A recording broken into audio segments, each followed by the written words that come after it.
tip the hat up a little bit. I got one of the littest dudes ever. He in his own lane for real. I'm trying to set something up with him. We're gonna talk when we get off camera. But this is my boy, man. He's hilarious. He might give y'all a couple jokes, a couple story time. We finna get into all that. Go ahead and introduce yourself, man. What it is, man. Y'all know what it is, man. Trey in the building, aka trader, promoter, whatever you want to call it, man. Touchdown, man. Tapping in. Okay, then shout out my boy Trey, man. He came through. This been a long time coming. So tell the folks a little bit about yourself. Let's see. For the folks who don't know me, I'm from the city, from Richmond Heights, right around the corner. You know what it is. I went to Oak Ridge. For a little bit, I was like a promoter. That's how most people know who I am, type shit. You know what I mean? Gained my name from that. Yeah, that's pretty much it, man. Promoter. I moved to Tampa. I go to college. You know what I mean? Trying to get into this career shit, get into a real field, make some real cheese. You know what I mean? But that's pretty much it. If you don't know me, you're gonna learn more about me doing the podcast, man. For real. So tell them how you all started. Who Trey is for real? Where you came from? All that good stuff. Man, Trey is young dude, straight out of Richmond Heights, Orlando, Florida. You know what I mean? Start off, always been a good kid. Like, you know what I mean? Ain't never You sure about that? We're gonna get to that. You know what I mean? Always been cool, always been by school, you know what I mean? I ain't never been the type of dude, you know, say fuck school, you know, get in bad trouble, you know what I mean? I started off, I used to be like into sports and shit like that. So we got high school, that shit, you know, fell off, you know, everybody take that and find their own route. Sports just wasn't for me. But you know, everybody that I'm cool with, they athletes, you know, I know some niggas that's D1, that's D2, JUCO, whatever it is. I know niggas that, you know, chasing their dreams and athletic shit, but that just wasn't for me. I was just worried about the cheese. You know, I gained my name really in like middle school. I had gotten a few fights or whatever, you know, they went viral or whatever. Went to high school at Oak Ridge, like towards the end of my year, started promoting. And that's when Trey the Promoter came about. People really know me from my fights, and then when I started doing parties, it just clicked. So I ended up being like one of the you know, hottest, youngest promoters in Orlando, you know what I mean? Like for like probably like a year and a half, almost 2. And then I ended up leaving, going to Tampa for college. Went on to Tampa, took over for a little bit. Now I'm in retirement. I retired. Let's see, I say beginning of this year, just to slow down and really get into that career field that I'm trying to get into. But everybody that know me know I'm a young, funny nigga, you know what I mean? Cool, trying to get along with everybody, can't be friends with everybody, but you know, we handle up on any occasion. So, since you was doing so well with the promoting, why did you decide to just give it up and go to college? I mean, like, for most people, you know, that's in Orlando, unless they got, you know, like a lot of family or they really got some shit going on. They ain't really shit in Orlando. You know what I mean? Like, I could have said if I would have skipped college, I would have still been here.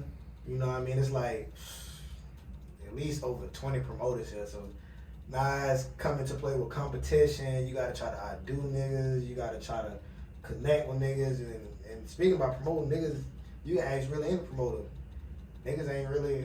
We don't click here. This shit not like you know, like how Atlanta is. Everybody old buddy down here. It's like niggas try to take your plate. You'll bring it to the table. They'll take it from you, leave you the star. So that's just my reason getting out, starting over, and going to another city, and basically doing better. So why do you think it's like that here? Because everybody who come into the studio say the same exact thing. Kid Richie said it's Black Crabs. Who else? It's just everybody. I don't even want to go down the list because like every C-note, everybody done said it's crab in the bucket mentality here. Nobody want to see nobody win. So what is the thing that people need to see or people need to work on to get that back together? I don't want to say is that nobody don't want to see nobody succeed, but I feel like everybody don't want to give somebody a chance. You know what I mean? Even in this promotion, I try to collab with a lot of big names. I ain't gonna say no names. You know what I mean? This done and over with, but I try to collab with a lot of people, and when it came down to it, they didn't want to give me a shot just because it's like, if we win together, you think I'm going to outdo you. You know what I mean? Like, or you feel like if we win together, you won't get as much shine as you think you deserve. So it's more of like people don't want to get that chance because they think somebody gonna suppress them or somebody gonna forget about them. But that's pretty much it. And then here, everybody think everybody copying off each other. You know what I mean? Like everybody think like, oh, he trying to be like me, or oh, you know what I mean? Instead of being like, oh, I'm influencing him, let me help him out. You know what I mean? Let me try to build him and try to do this with him. You know what I mean? Like a mentor. But it ain't really that many like people here. Like for instance, like shout out to Africa Black. Africa Black. Even when I first started promoting, like me and him wasn't really tapped in, but later down the road, like he came to Temple to DJ for me. You know what I mean? Like that's real nigga. Like he speak real knowledge. You know what I mean? Shout out to him. Shout out to my boy Snazzy. Snazzy a big promoter, way bigger than me. Even when I wasn't even shit. Still took me in, showed me the game. You know what I mean? That just two niggas that I know off rip that ain't never do me wrong or show no flaw ways or nothing like that. So, but anybody else is like, you on your own. Like I done tapped in with a lot of people. If I ain't tapped in with you, you gotta let me know, because I done tapped in with everybody. I got DMs. I done fell out with niggas about this promoting shit. Like, niggas real deal be crazy, bro. So, do you think you could have went bigger than what you wanted to? For sure. I'm not gonna say like I'm gonna like be the biggest, like Melo. Like Melo been in the game for years. Melo OG. Like when I say bigger, like you know what I mean, to the point where like I can I don't have to like stress about my event struggling. Like you know what I mean, I can have a consistent event weekly. Like I'm from here, you know what I mean. I went to school here. I grew up with niggas here. Like throwing a party here was easy. I made racks as a senior in high school, making racks, and I was working like a part-time job. So it was like promoting was like easy money. Shit, if I really cared about the money and like about that shit, like I would have kept doing it, but it just started to fall off as time goes on. Like you know what I mean. Some nights you have a good night, some nights you don't. But that's just the hustling. You got to be ready to handle that shit. Okay, so what you going to school for, and what school you go to? I go to St. Leo University. My major is criminal justice with a specialization in criminalistic. I'm trying to be a forensic investigator. For people out there, I have made a post. It's real funny. I made a post of me in like a vest, like when the police, when people think I'm 12 or whatever. That's what I'm going to school for. Whatnot. I ain't going to school. I never wear a badge. I ain't the type of nigga that's gonna wear a badge, because you know what I mean. I ain't saying I'm a hood street nigga, none of that. But I still got that moral. I don't fuck with police. I still stand on police brutality, all that shit, because I've been through it, you know what I mean? So that ain't me. I'm just the nigga going out there just picking out the evidence, testing shit, you know what I mean? Because I want people to get their justice, you know what I mean? That's just the type of nigga I am. I'm always here for people. But that's what I go to school for. I even interned with the sheriff's office and stuff like that. Got to see like real life stuff, like, dead bodies, crime scenes, all that shit. So that's something that I'm very passionate about. So, do you be watching like them like stuff they be having on Netflix? You know what I'm talking about, that Jeffrey Dahmer shit? For sure, yeah. So why? Okay, it's like crazy that you say that, because like this week, like lately, I've been meeting people who's into the same stuff you into. Mm-hmm. So why? I know you trying to see like people get their justice, but why are you into stuff like that? So it's more of like, I'm like more of like a deep thinker. Like I go into shit. Like this started when I was like in high school. So like wondering like how, say if somebody gets shot, like how did that bullet hit them in order for them to die? Because what most people think, like say if a nigga gets shot in their hand, people may think you can't die from that, but you can die from that. You know what I mean? But I want to know why. Instead of like, oh, how he got shot, I want to know how he died. You know what I mean? Like it's more to it, because like say for instance, like say if a nigga cut me or somebody cut me. Like I want to know how to protect myself, you know what I mean? I know if a nigga cut a certain vein or artery, I want to know what I got to do to stop it. Instead of being like, oh shit, I'm bleeding, like let me give it to the hospital. Like that's just the shit I think about. So like that shit's kind of like interesting me, like learn how the human body works, how you can prevent things from happening, and then like what happens after. You know what I mean? Like I done doing my internship, I done seen niggas with their heads off, like all type of shit. Like I done seen it all. You know what I mean? But What the fuck? it's just shit that. It's people say it's crazy, but like once you get into the field, it's like you actually like learn the shit piece by piece. Like I learn about guns. I know shit about guns that niggas don't know. Learn shit about the body that people don't know. Like I'm learning everything all in one. You know what I mean? That's just. So you don't be like overthinking it, no anxiety? I mean, like, I can't see nothing like that. I'm gonna be honest. Like, I thought the same thing until I actually seen it. Like, it's not as bad as you think it is. Like, to me, it looks fake almost. Like, it don't look real. Like, I done seen motherfuckers that OD, suicide. I done seen it all, bro, and it don't bother me like it don't. I don't know how. It's my first time seeing it. I ain't never seen it before until then, but so how does it look when somebody OD? Like, they just stiff. Like, sleep on their eyes open. You won't even be able to tell. You feel like they're gonna jump at you. Like, they playing. So, like, I could just be like, you dead. The only way you'll know, like, only time you'll know they really like dead is if like you can see like their fingers like sometimes it's stubbed or like they got blood in a certain area in the body. It's a whole bunch of shit. But what? Bother me, man. You know, what's something, you know. That's crazy as hell, man. Wow. Yeah, for sure. It ain't for everybody though. I tell you that much. It ain't for everybody, but So like, so when you doing the internship, how does it work?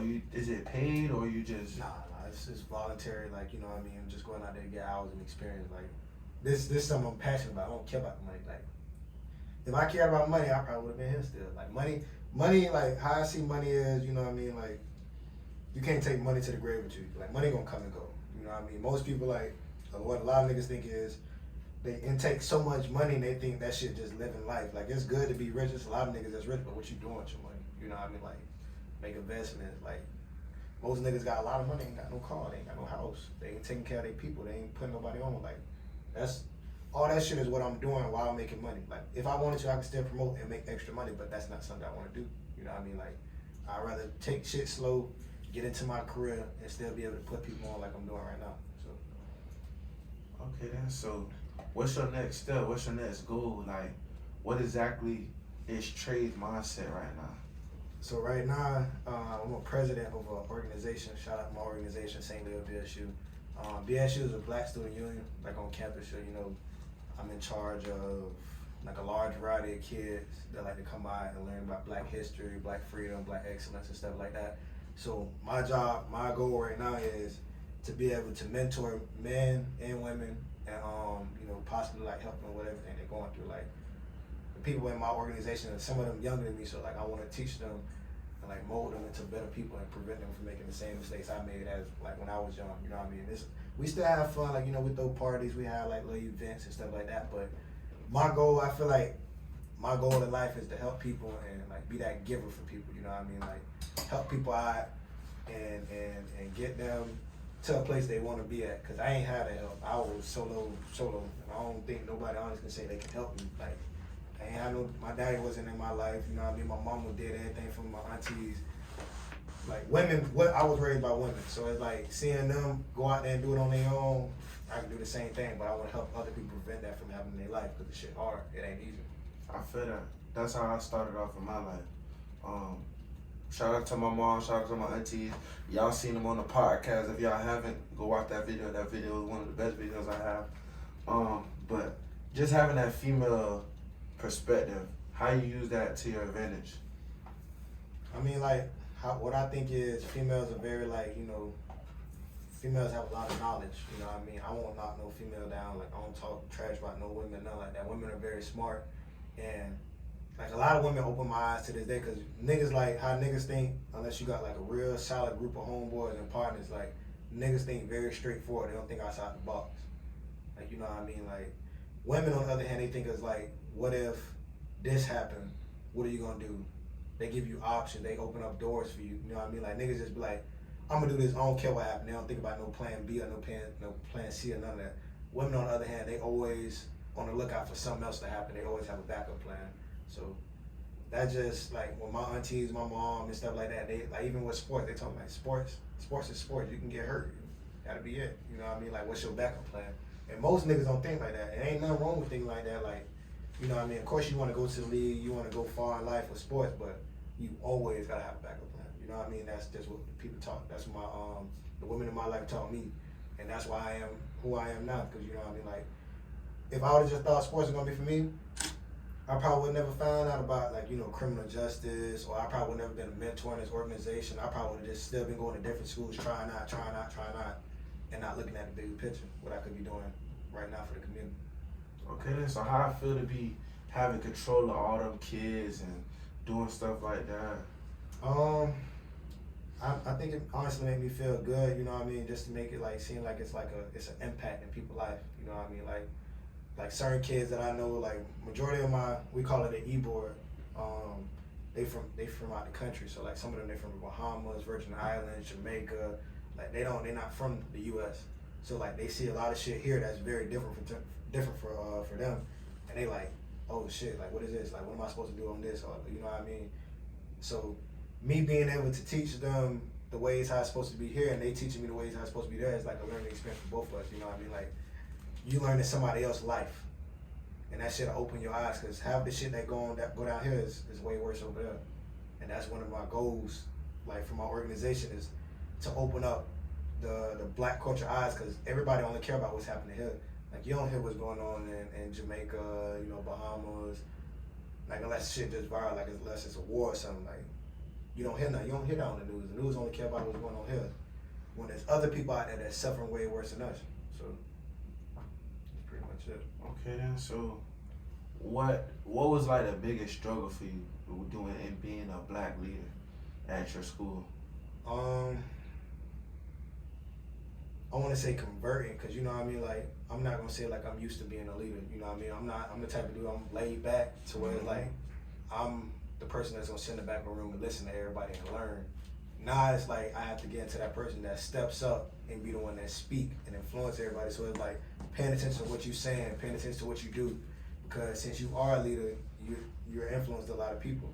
Even people outside the organization, they looking at everything you do, what you post, what you say, who you help, who you don't help, like all that shit matters. So like getting into that professional level, especially going from like a promoter who just want to just hang out, just do everything, like don't care about nothing else. Switching from that to being a leader is just like damn, like I like even like to be real, like I done got into like arguments with my e-boy, like my family, like because like certain shit they say to me is like I would take it the wrong way when really they trying to help me. So it's like I didn't develop that mindset as a leader to open my eyes up to like different point of views and stuff like that. So it's helped me as a leader, like look at different point of views and learning how to listen and react the right way and not care about like everybody's negative opinions and stuff like that. So that's really it. Okay, so why Tampa? Because we had Daquan Evans here. He's in Tampa as well. Boy. So why Tampa? Wow, what's out there for you? Why you chose to go to Tampa out of any place? Because you have some scholarships. So why you chose Tampa, especially St. Leland? Yeah. So well, most people don't know. Like I graduated honors, so like going to school wasn't really like it was an option for me. Like I could have went to school. Like when I first was in high school, I wanted to be an engineer until I got to my senior year, and then I went to go change over my profession. So while I was like going through the whole senior year phase, I was like, oh yeah, I'm gonna just go to tech school. I'm gonna get my certification, be an engineer, and then I actually went to tech school, and they didn't give my certification. I had to do enrollment, they didn't give my certification. They're like, you gotta come back for another year. So I got fucked over. So when that happened, I was just like, you know what, like fuck school. Like I wasn't passing my SAT, my ACT on purpose, just because I knew I was like, I'm going to tech school, but I'm gonna just take this shit just because. Like, so I wasn't even taking that shit serious. But when they didn't give my certification, it was like, damn, what I'm finna do? I done walked the stage, graduated honors, all white, and now it's like my family like, oh, what you finna do? So my cousin, shout out to my cousin Ernest, he ended up going to St. Leo, and like his mom is like a second mom to me. So I was like, she was like, you might as well go too. You got the grades for it. And I was like, man, I don't want to go to school. Like school basically fucked me up and ripped me out. And I was like, I don't want to do it. She was like, just go, like test it out. Like I only applied to 2 schools. I applied to FAMU and Seminole State. And I didn't get accepted into FAM because of my grades, because I basically fucked myself over. And then Seminole, they accepted me and they gave me a scholarship, like a 4-hour scholarship. But I was like, I don't want to stay in the city. I want to get out the city. That was my whole thing. Like I wanted to get out the city. I wanted to be far away. So he was like, his mom was like, he going to Tampa. So I'm like, Tampa ain't too far. I can still come home, chop it up with folks. So I went out there, I ain't do no visit. I ain't look the school up. All I did was did an application, and that was it. Like, I ain't know shit about college. I ain't know nothing at all. Like, I didn't know we had to pay for school. When I got there, like, I thought FAFSA covered everything. I got there, I go to a private school, so that's racks. That's like $45,000 a year. So I got out there, I'm like, well, I ain't paying for school. I get out there first week, like, you gotta pay $20,000. So me being like all them steps I did in high school, like going to college was like really like rough up until like last year. College rough, like I took out loans, I'm in debt, had to pay out of pocket. That's when I started promoting. Cause when I got it there, I was like, you know what, I ain't gonna promote. But when they said I owe 20,000, I was like, oh yeah, no, I gotta promote. So I ended up throwing my first party there, and then I blew up. Now I got faced in Tampa, I got faced in Orlando, got faced in different cities. Like I met a lot of people in Tampa that, you know, they got power. They opened up a lot of doors for me. So the real question is, was you able to pay off the 20,000 with the parties? So the 20,000, I had to take out loans. So like, I don't have to pay those loans back until I graduate, and I graduate next year. So part of that, I paid like, I think what I was doing was paying like $5K a semester. So really, I'm in debt like right now, probably like $11K.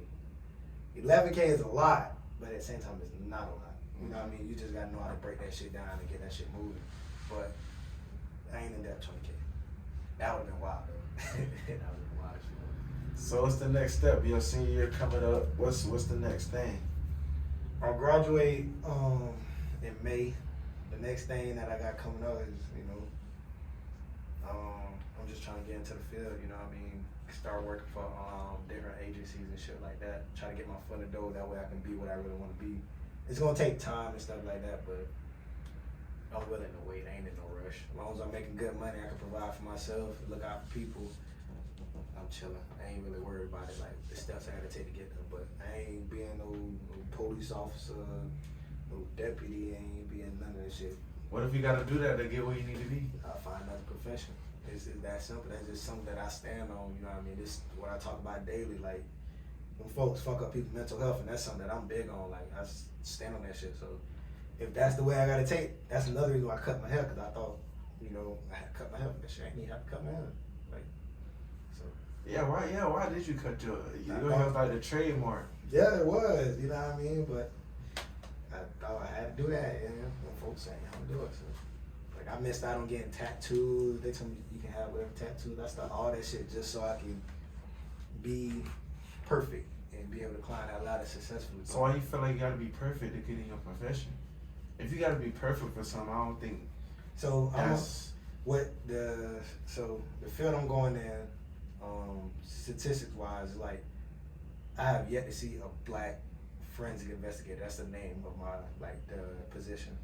I have yet to see a black, even when I internship, it's all women and it's no black people. So imagine me, black nigga, black dude with tattoos, long hair, like dreads, nappy, going out there to work for, you know, the police officer.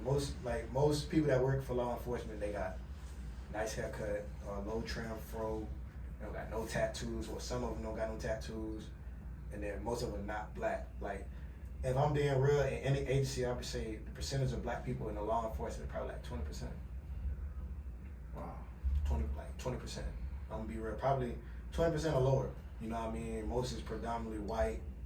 Say about 50-60% is white, and then you got like Hispanics, that little percentage Hispanics, Asians, like, so it's like my whole viewpoint was I can't get in trouble.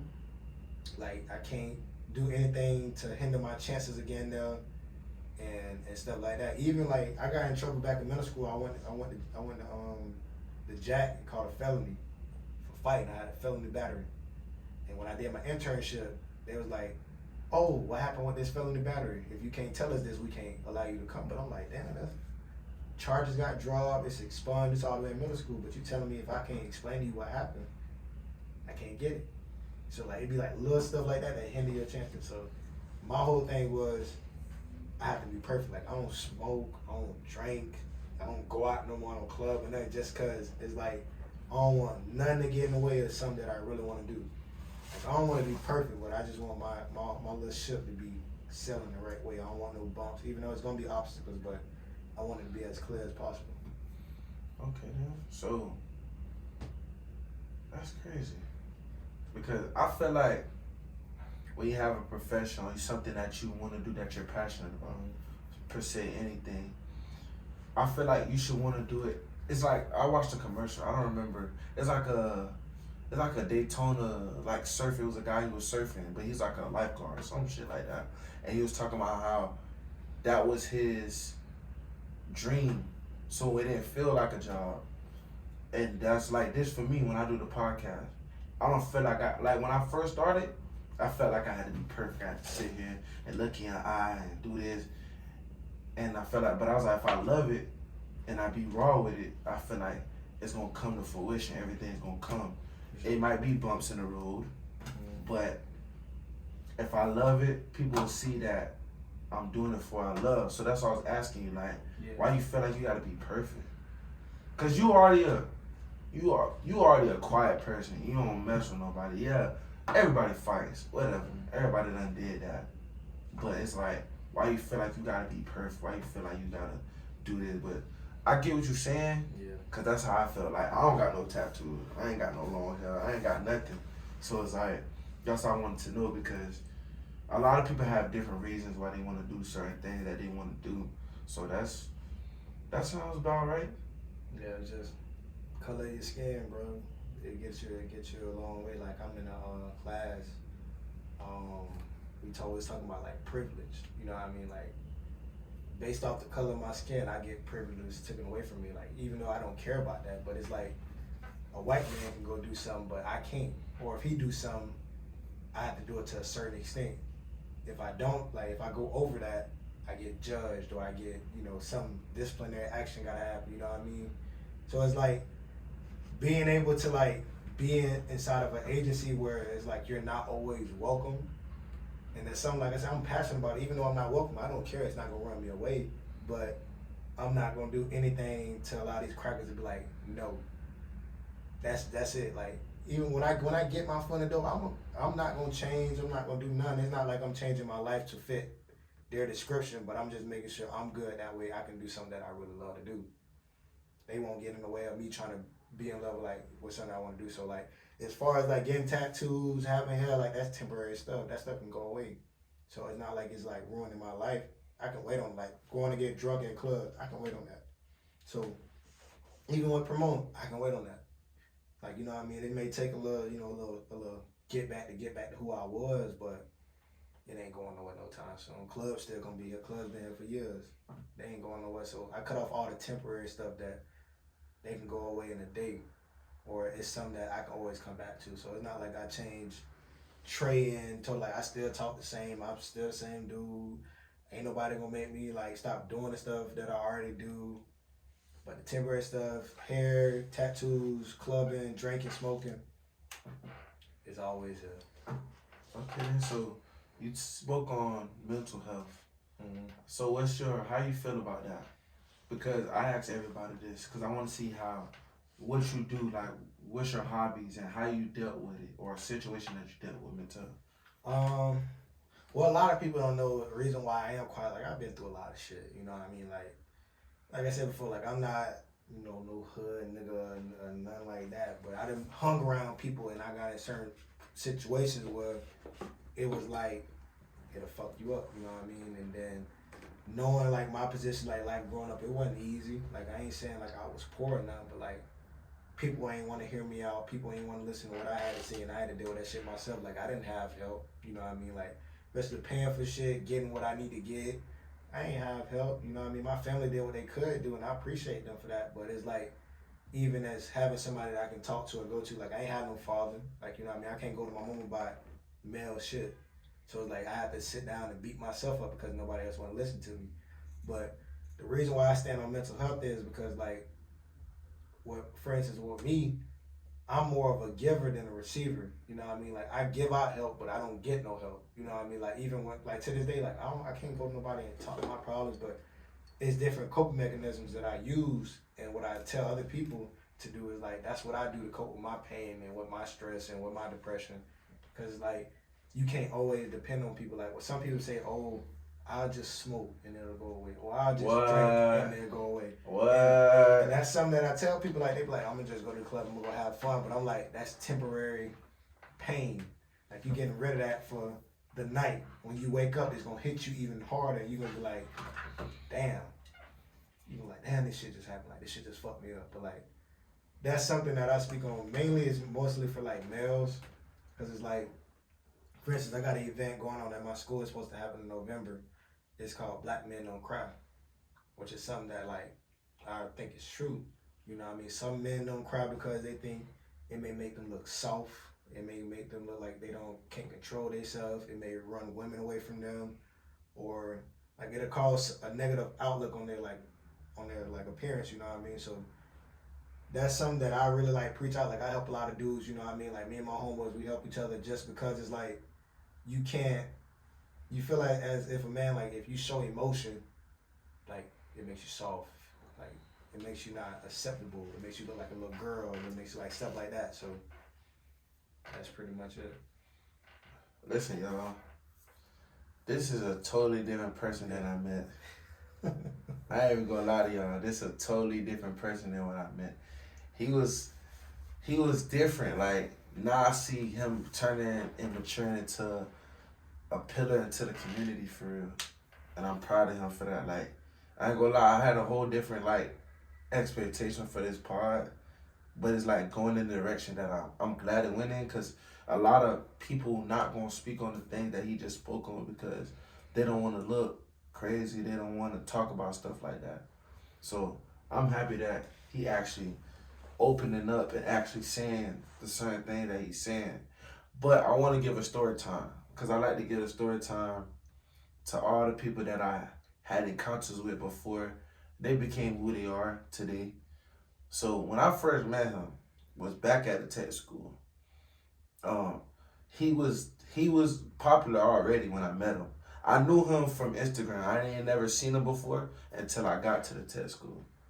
So I'm like, I used to go to tech school with his cousin, and his cousin introduced us. And like, he finally understood who I was, I understood who he was, and ever since then we've been cool. No problems, we never got into nothing. I always respected him, he always respected me. And he always had me laughing. We always would laugh about something, always would joke about something. He always been goofy, like, this man can have you laughing for hours. We'll be sitting there waiting for the bus, we'll be talking about whatever, sports, whatever. So, this is my boy though. So, now let's get into a couple of questions I asked everybody on the pod. I don't know if you watched the pod before. I watched a little bit of it. You watched the list? Did you watch the end of it? Do you know how the ending goes? Nah. Okay, so that's good. I'm glad. So you prepared for it. So, first question I ask is, if you have 5 niggas, dead or alive, who would they be and why? And what's the conversation like at the table? Damn. Let me say, okay, cool. First person, Rick Ross. Ooh, that's a new one. Rick Ross, Wallow. If you know Wallow, he do the podcast $1 Million Worth of Game. Okay, yeah. Let's see. Future.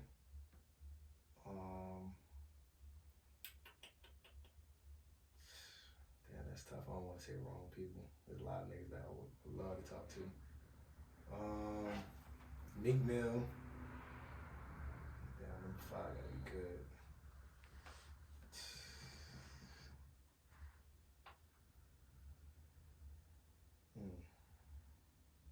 And Nipsey also. What's the conversation like? Which one? With everybody. Y'all at the dinner table. It's all dinner table, all us. Mainly about I want to say like how they handle like the negativity. Like for instance, all the guys I named, they went through negative shit. Recipes Nipsey Hussle, you the only one that's not alive out of everybody. Like Nipsey Hussle went through negative shit, still had a business, successful rapper, business owner. how did you handle all that? You know, sadly, he got his life taken away due to, you know, people not liking him or whatever the case may be. But same thing, Rick Ross. Like, for instance, Rick Ross was a CEO. Most people don't know that. Like, and when I got out, everybody hated him for that. You know what I mean? But it's like that picture joint went crazy. That too. But I think I just want to ask him, like, how did they handle all the negative stuff? Like, with Meek Mill going to jail, a lot of people, like, threw him under the bus. Like, even if he tried to give back, like, try to do the justice reform, people still threw him under the bus. But how do you handle all that? Same thing with Future. Everybody think Future just this bad guy because he got multiple kids. But it's like that's my favorite artist. So I listen to this man. So I just want to ask him, like, cause the shit he say in his music, like, he go through a lot of shit. So how do you handle, like, the negativity online and negativity within your life, but then at the same time, like, you still a great artist, a great dude, a great person. You still make billions. You know what I mean? Yeah. Same thing with Rick Ross. Like, Rick Ross, anybody can say what they want about Rick Ross. Rick Ross got money. He has millions. He has property. He has land. He has all this shit. So whatever these comments and stuff don't matter. But, like, I want to know, how does he block that out, and then how does he use that negativity to get to the path where he at now? Yeah. So this is another question I asked. I just got this question. It's a great question. So the question is, would you rather be loved or feared, and would you value more, loyalty or respect? 2-part question. I add those together.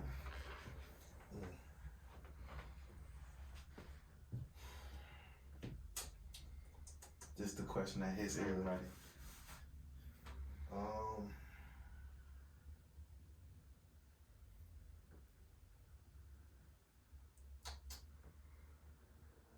That's tough. I'm gonna say, for the love of fear, I'd rather be feared. Just because everybody can love you or love you to a certain point to where it'd be too much. And, like, with too much love can cause jealousy, hate. People think, like, you treating a certain person differently. Like, even now to this day, I'm gonna put it like this. So basically within my life, I don't talk to people. I don't know if they fear me or not, but I don't get as much love as one would want, you know what I mean? So it's like, I'd rather take that fear, because that way I can stay in my own lane. Nobody won't fuck with me, nobody won't bother me, and I can go ahead and do what I gotta do. It may cause me to be distant with a lot of people, but it is what it is, you know what I mean? I'm gonna make sure I'm straight, but I wouldn't want nobody to fear me. Even to this day, I wouldn't want nobody to fear me, but I wouldn't want too many people to love me and then cloud my judgment for a lot of shit. It'll, like, try to baby me in a sense. Like, it'll close a lot of doors because I'm getting all this love. I won't know what real emotion is because everybody already loved me. You won't know what it's like to be down or what it's like to fail because everybody loves you no matter what. I'd rather be feared. That's just me. It may be a weird answer, but that's just me. I don't like attention. I don't want nobody to feel sympathy for me or none of that. But as far as loyalty or respect, I feel like, because somebody asked me that before, and I feel like more of respect, because, like, nobody won't try you. Like, you know what I mean? Loyalty, people come and go, just like money do. People come and go. So you may not be loyal to me, but you're gonna respect me at the end of the day. You can do what you're gonna do. People gonna stab you in the back at the end of the day. So even if people would respect loyalty, nobody will respect you. People still step on it. They're like, yeah, that's my dog, but he a bitch. Like, I wouldn't want no nigga to do that to me. And then I gotta go around the next day and be like, yeah, this my partner, this my brother, but he around here calling you a bitch. He around here telling you to shut the fuck up. Like, even none of my dogs do this to this day. Like, none of my dogs, like, we don't go over, like, you know, we'll say, like, oh, you a bitch, but we playing, but it's like, it's a difference. Yeah, it's a difference. You know what I mean? Like, I wouldn't want nobody to be like, oh yeah, that's a fuck nigga. Like, he a pussy ass nigga, but that's my dog. And then you just like, yeah. Like, you gonna respect me before anything. Like, respect me, my family, and everything I got going on. So loyalty, I don't care if people come and go. I done lost a lot of people in life, a lot of friends. It's over 1 billion people in this world. It's something I preach to everybody. Like, you can't get stuck on one person. It's over 1 billion people in this world, bro. One loss is another person's game. It's just, like, simple, bro. Like, can't be mad about that shit. So that's my 2 answers for that. Okay, then last question. What would you like to say to a young black man that's watching this, who going through struggles, going through everything that you probably went through, what would you like to say to them boys out there who's watching, even girls too, because you deal with girls as well. So what would you like to say to any race? We ain't gonna make it a race thing, because I hate that. I ain't gonna lie. I don't like to be saying, oh, just black people. I want Hispanics, Asians, Filipinos, Japanese, whatever. So what would you like to say to them? Be yourself, ask questions, seek help, find coping mechanisms, and always be true. Like, something that I preach to everybody that I talk to when it comes to mental health is, if somebody can't accept a version of you that's best for you, then they ain't meant to be. You know what I mean? There's a lot of people that like to change their lifestyles to fit somebody's perfection of the world. But it's like I just said, it's a billion people in this world. If that one person wants you to change like your life and what you stand on, it ain't meant to be.